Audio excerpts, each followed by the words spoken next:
President Obama returned to the White House this morning from Afghanistan, where he signed a security agreement pledging U.S. support through 2024. Hours after he left Afghanistan, the Taliban set off a bomb in Kabul that killed 7 civilians. The president's visit came 1 year to the day after Navy SEALs killed Osama bin Laden. His terror group, Al Qaeda, is now run by Ayman al Zawahiri, a physician and longtime bin Laden deputy. Is Al Qaeda still a threat? We asked Bob Orr to take a look. The world first met Dr. Ayman al Zawahiri as an angry young man railing in English from a courtroom cell in Cairo. We are here, the real Islamic Front.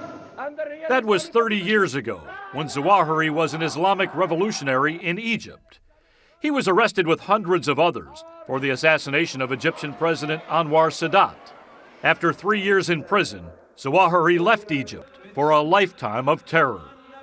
In 1998, he joined forces with Osama bin Laden. As Al Qaeda's number 2, Zawahiri was at the core of every major attack, including 9/11. Following bin Laden's killing by U.S. Navy SEALs, Zawahiri seized control.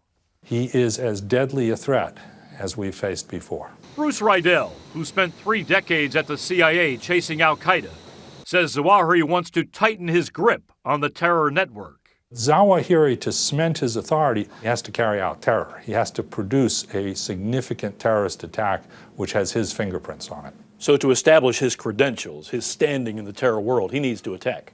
Sooner or later, you can't just talk about terror and expect to be regarded as a terrorist mastermind. You've got to orchestrate terror. But Zawahiri's Al Qaeda, centered in Pakistan, has been battered by relentless drone strikes and may not be capable of another large-scale attack. So Zawahiri has used a dozen audio and video messages since bin Laden's death to inspire strikes by Al Qaeda affiliates and homegrown radicals within the U.S. Juan Zarate, who was on the National Security Council of the George W. Bush White House, says Zawahiri's propaganda might help the U.S. find him. Anytime he pops his head up, like a prairie dog, he can be found, or a trace back to him can be found. So the dilemma for Zawahiri is he needs to message to stay relevant, but when he messages, he becomes vulnerable. That's right. U.S. officials say if they get a clear shot at Zawahiri, they'll take it. Rydell says he suspects Zawahiri, like bin Laden, is hiding in a populated center somewhere deep inside Pakistan. Is it important to take Zawahiri off the battlefield?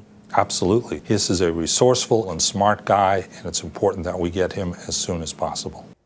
Zawahiri lacks bin Laden's charisma, and core Al Qaeda, in fact, is down to a few hundred members. But counterterrorism officials, Scott, say it would be a big mistake to underestimate the Egyptian doctor. Bob, thanks very much.